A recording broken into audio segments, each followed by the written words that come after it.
CEOs are sending veiled AI threats to their employees. Why is that a bad idea? Let's get into it. Welcome to Dave is Not AI, the channel where we take a skeptical, no-nonsense look at artificial intelligence. I'm Dave, an AI expert with over 30 years of experience in the enterprise AI field. Here, we dig into what's working, what's not, and what's just plain ridiculous when it comes to AI. No hype, no corporate spin, just honest, objective analysis. If that interests you, please subscribe, like, and comment. Let's get started. So check out the article I linked in the description. So Amazon CEO Andy Jassy announced that the company plans to reduce its workforce as artificial intelligence advancements lead to greater efficiency and changes in job roles. So this is something I'm hearing from a lot of CEOs right now. They're projecting the fact that they believe that the influence of AI is going to replace a lot of people in the organization. And obviously that's going to be good for them because it's going to be fewer people doing more stuff with the weapon of AI and therefore making more money for the business. But you got to be careful with that kind of stuff. So the growing reliance on AI raises concerns about potential job losses.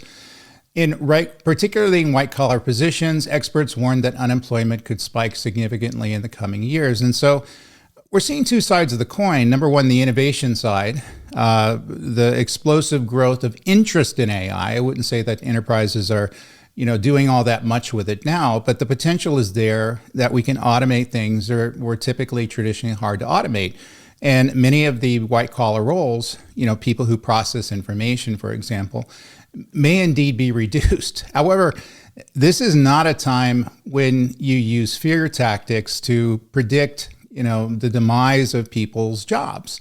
So at the end of the day, technology always progresses forward. It always changes the way in that we do our jobs. And I think that pushing fear out around that is not going to be productive. So we're always going to be reinventing ourselves, always going to be reinventing the workplace, always going to reinventing our skill sets so we can have the most applicability in the particular areas of employment now. And I think that we understand AI is going to be an impact on that. But I think that pushing this out as something that's going to happen very soon, is going to happen to you and your job, is not smart. So what's going to be the response to this? Well, I think potential talent exodus. As Amazon moves toward a smaller workforce through AI implementation, there's a real concern that the top talent may opt to leave the company. And I see this happen all the time. I've been a CEO 3 times. One of the things I never did was try to put fear into people who were working for me. Because any kind of fear, even if there was uncertainty, if I did predict things that were going to happen, because the fear is going to lead to the smarter people in the organization leaving. You have to remember the top tier talent has options. They can go get other jobs. And if you say, well, we're going to definitely leverage this technology, it's going to replace many of you in the current workforce for the company, they're going to seek employment elsewhere if they believe that there's insecurity around their jobs. So the prospect of job insecurity could drive away motivated employees who are seeking stability and growth in their careers. And I've run into this a bunch of times as well, and even experienced it personally. In other words, if someone runs around and a CEO or some other leader talks about the risks of layoffs, suddenly everybody's interviewing, everybody's sending out resumes to other employees.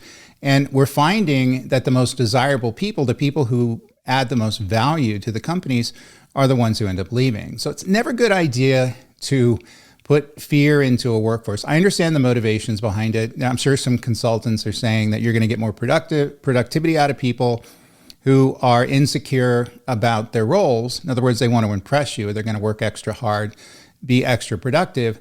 But that's not my experience. I think that most people go to work, put an honest day's work in for an honest day's pay, and they want to have some security that the job's going to be there when they return in the morning. And if that security is not there, they're going to seek other alternatives. So the next issue would be employee morale and the risk around that. So announcements like these of workforce reductions due to AI could significantly dampen employee morale, leading to disengagement and less productive work environment. So you have to remember that the attitude that people have toward the organization is going to motivate them to complete their tasks on time, to put in that extra effort, to come in early and stay late to get things accomplished. And if it's going to be low morale situations where they don't have as good of an attitude about their employer as they should have, that stuff's not going to happen. They're pretty much going to work to the rule. We've heard of the thing a few years ago, quiet quitting. Suddenly people just stop, working hard. They kind of phone it in.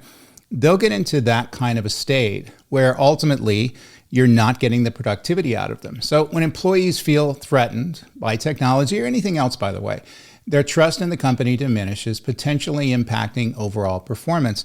And we see study after study after study that determines this to be the case. And so in other words, if the company has a culture where there's threats, there's insecurity, things like that, it's going to drive low morale. And even if people are holding on to their jobs, they're not going to work them as productively as they can. And so the AI thing as well, it's not necessarily proven yet. We don't know what kind of impact this stuff is going to have. We think we know. However, all of the technology revolutions that I saw, that I looked at in the last 200 years, whether it's the Industrial Revolution, the rise of the computer, the rise of the internet, the rise of more recently cloud computing, and now the rise or re-rise, it's risen up and fallen down 3 times since my career started, of AI is just another instance of that. And so while there will be productivity gains where some people will have to change their positions and do other things, none of these ended up resulting in net loss of people. It actually gained people. People were hired to work with these new technologies. And I think the same thing's going to occur here. So predicting the need for less people just because AI has the potential of providing productivity gains, I think is irresponsible. Also, there's the issue about how much productivity will you actually gain out of the use of AI. So while AI aims to enhance efficiency, it may overlook the invaluable contributions that skilled workers provide. And I think that's absolutely the case. You got to remember AI as much as it's really cool technology, and I've been focusing on it for the last 30 years.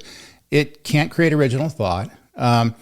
And it can't do everything that humans can do. Obviously, they're working on stuff like that, but I don't think they're going to reach there anytime soon. So, and I find that people have a tendency to over-predict the productivity benefits and cost savings they're going to get from AI. They don't understand that even if they're automating things that are done by humans now, you still need people to create those automations. You still need people to maintain operations, and normally they're expensive. And so you may find that you deal with the same number of people after an AI implementation, or you have to have more employees because of all this automation, all this AI is going to take maintenance. It's going to take smart people who are able to configure this technology to do what it needs to do. And in many cases, I don't think there's going to be a net loss of employees in most of the organizations that are predicting that right now. So the reliance on AI can lead to a disconnect between the company's goals and the subtleties of human intuition and creativity that drive innovation. So I hire people who work for me who have innovation in their minds. In other words, they're willing to think out of the box. They're willing to come up with new ideas. They're willing to try things. And you can throw all the AI at it that you want. It's very tough to get at those attributes that humans have, but AI has yet to obtain. And so AI is going to be a force multiplier for us as humans. It provides us with the ability to focus on being creative, and being innovative. And it's able to do things for us that we had to spend our time, doing in the past, filling out resumes, invoicing people, tracking logistics, things like that. These are all things that can be automated with AI, and they can remove humans from doing really kind of monotonous things, busy work, so to speak. So that's going to be the benefit there. And people need to understand that. So job satisfaction concerns are there as well. The shift toward AI could result in a workplace that values efficiency over job satisfaction, prompting highly skilled employees to look for roles elsewhere. So a workforce largely composed of lower skilled workers may struggle to meet the dynamic needs of the business when it implements AI, putting the business at risk. So we may find that many of these organizations that, put out these veiled threats that we're going to use AI and we're probably going to need less humans around, less employees around, and it's going to reduce their costs. So be prepared for that. Are going to have their best talent leave. And like I mentioned earlier, you're going to need talented people who understand how to adapt and understand advanced technologies to make this stuff work. And you may end up finding that you may know more people than you have right now. That's the bottom line. So don't predict doom and gloom. When you're in these organizations, even if you believe it yourself, as CEO, you're there to be a role model, you're there to set the culture, and you're there to advise employees, and you're also there to keep morale up. You're there to generate shareholder enthusiasm. All those things are your role, and that doesn't mean you have to be a cheerleader, but that just use stuff with common sense. If you don't know for a fact that something's going to happen, that AI is actually going to get to a more productive state with fewer humans, don't say it. So what are the long-term strategic risks? By focusing on AI to reduce the workforce now, Amazon may be jeopardizing its long-term competitive edge. The loss of experienced employees can lead to innovation stagnation, as the company may find it's challenging to navigate complex challenges without their expertise. And this is the core risk of all these things right now. Lots of organizations are talking about and getting excited around the ability for AI to automate lots of stuff that humans are doing right now. However, if you end up losing humans, you're going to find you don't have a lot of creative forces around. I've been working with AI for a long time, and as cool as it is, and as innovative as it is, and I built hundreds of systems in my career, it doesn't create a net new idea. It doesn't create innovation. It's able to learn from massive amounts of data, and it's able to regurgitate the data in certain patterns based on questions that we're asking. And of course, with generative AI, it's able to do something with those responses. It can, write audio, write a video, and, all the cool stuff we're doing with AI. But the ability to control it is really kind of the masterstroke there. We need to understand how to use the technology effectively. Well, anyway, this is going to be interesting. I'll start reporting companies that are, doing similar things here. Just Amazon was in the news last week, and I think it's an interesting story because I think we're seeing companies that are doing wise things around leveraging AI truly as a force multiplier and something that provides tremendous amount of advantages to their customers as well as their employees.